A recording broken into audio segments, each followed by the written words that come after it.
Je me présente, je m'appelle Olivia Wilkinson, je viens de bonjour, Manchester, je m'appelle Béatrice au nord de Fernandez, je l'Angleterre. viens de Madrid. Bon, je m'appelle Pablo, Je m'appelle Madeleine Krauss, je viens Je m'appelle Katharina, je viens d'Allemagne, de la ville d'Aix-la-Chapelle, qui est la ville jumelée de Reims. De jeunes Européens participant à des programmes de mobilité partent à la rencontre des collégiens et lycéens de l'Académie.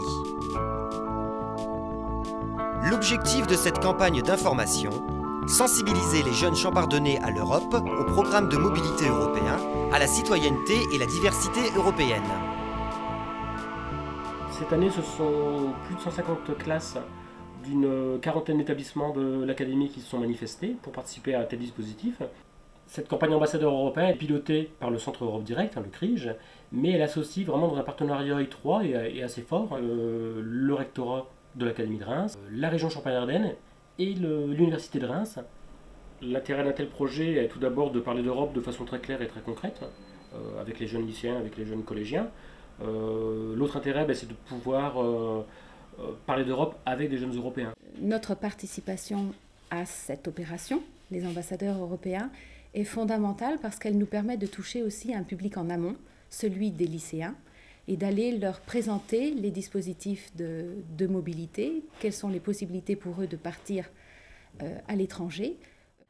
L'importance d'être mobile en Europe est réaffirmée chaque année par la région Champagne-Ardenne dans le cadre de ces dispositifs.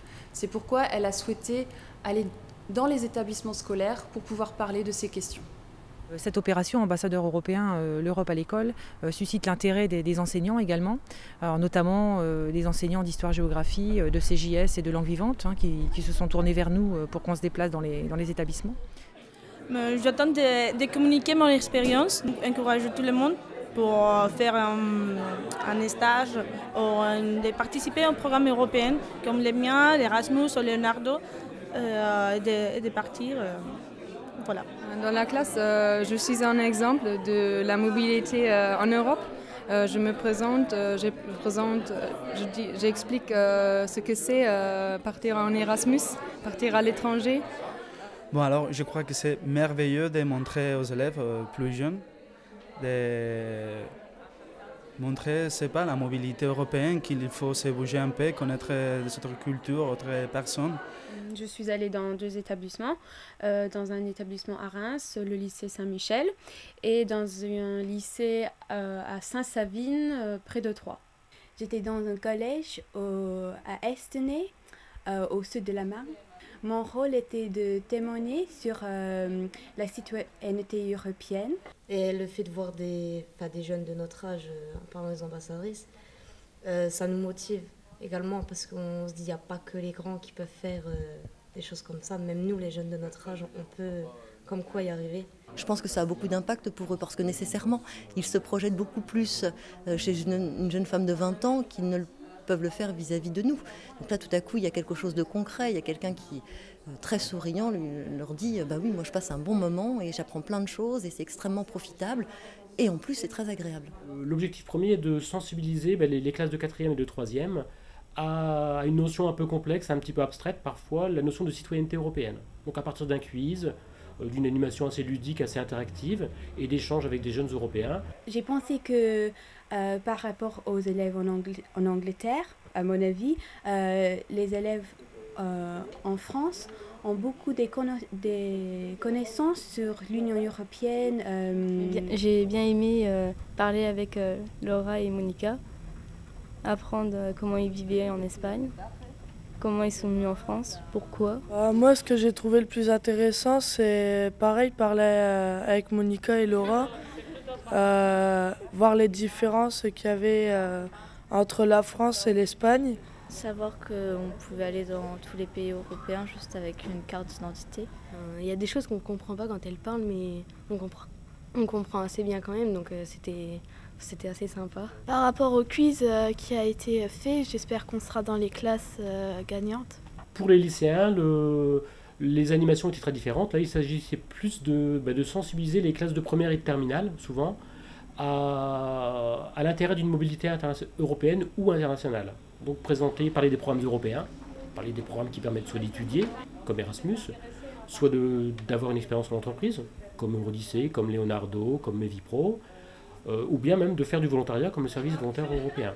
Donc des expériences très, très diverses, et il ne s'agit pas uniquement de faire un catalogue des programmes existants, mais d'insister sur le côté formateur. En quoi une expérience de mobilité européenne ou internationale est formatrice? Qu'est-ce que ça apporte pour l'individu? La principale crainte des élèves, normalement, c'est la langue. Car ils pensent que quand ils ne parlent pas la langue, ça sera plus difficile de bouger, de partir à l'étranger. Ce qui me ferait le plus peur serait peut-être l'éloignement avec la famille. Le plus dur, franchement, ça reste de trouver les moyens de partir. C'est pour ça que j'ai trouvé intéressant le fait de découvrir plusieurs organismes qui pouvaient nous aider. Moi, je suis plutôt timide, alors ce serait vraiment aller vers les autres. J'aurais plutôt peur d'être seule, quoi. Ce qui me ferait le plus peur, je pense, ça serait le fait de me sentir pas être pris en charge, en fait, d'être lâché comme ça, d'être livré à moi-même, en fait. Même si on est en classe européenne, on ne sait pas grand-chose, alors j'imagine pas pour les autres élèves. La question qu'on m'a posée était: est-ce que je suis seule? Est-ce qu'on est seul quand on part comme ça à l'étranger? Mais je dis, moi j'ai fait l'expérience que c'est pas comme ça. On rencontre plein de gens, on n'est pas seul. Ça forme ton caractère, ta personnalité. Et je crois que c'est très, très important de sortir et connaître les autres cultures. Il y a un côté en même temps qui fait peur, à la fois qui fait rêver. On est tout seul en fait. Il n'y a plus la famille qui va nous dire fais pas ci, fais pas ça, même s'ils vont nous manquer. Mais ouais, ce serait faire preuve d'une grande autonomie. De pouvoir apprendre à communiquer avec les autres en parlant leur langue, ça serait super, quoi. Voir un peu comment ça marche dans d'autres pays. On en a entendu parler, on a tous vu l'auberge espagnole, mais c'est une intervention, on a vu les choses avec beaucoup plus de précision.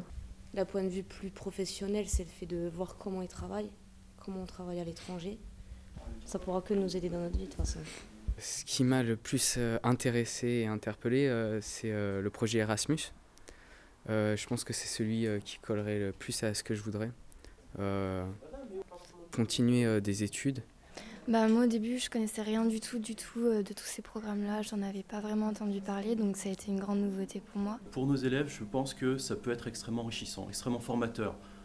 Et même s'ils n'ont que 18 ans, déjà rien que le fait d'être informés, ça va peut-être leur donner le goût de s'intéresser un peu plus à ces programmes européens. Le programme Erasmus, c'est un programme dont on entend pas mal parler. En revanche, Leonardo, Odyssée ou le SVE, on en entend peu parler. Donc probablement, ça leur a ouvert d'autres possibilités. Et je pense, oui, que bien sûr, je vais très certainement avoir des questions dans les jours qui viennent, dans les semaines qui viennent, de la part d'élèves. Pas forcément d'ailleurs ceux auxquels on aurait pu penser de prime abord, plus extravertis. Souvent, justement, la surprise vient d'élèves qu'on trouve un peu plus réservés et qui sont ceux qui sont prêts déjà à s'investir ou à se projeter dans ce type de programme. Et même si c'est un peu dur, il faut faire ça, il faut connaître des sortes de cultures pour après, quand tu rentres chez toi, c'est pas apporter les choses bonnes que tu as appris ailleurs. Je crois que c'est très important de transmettre ça aux élèves, aux plus petits.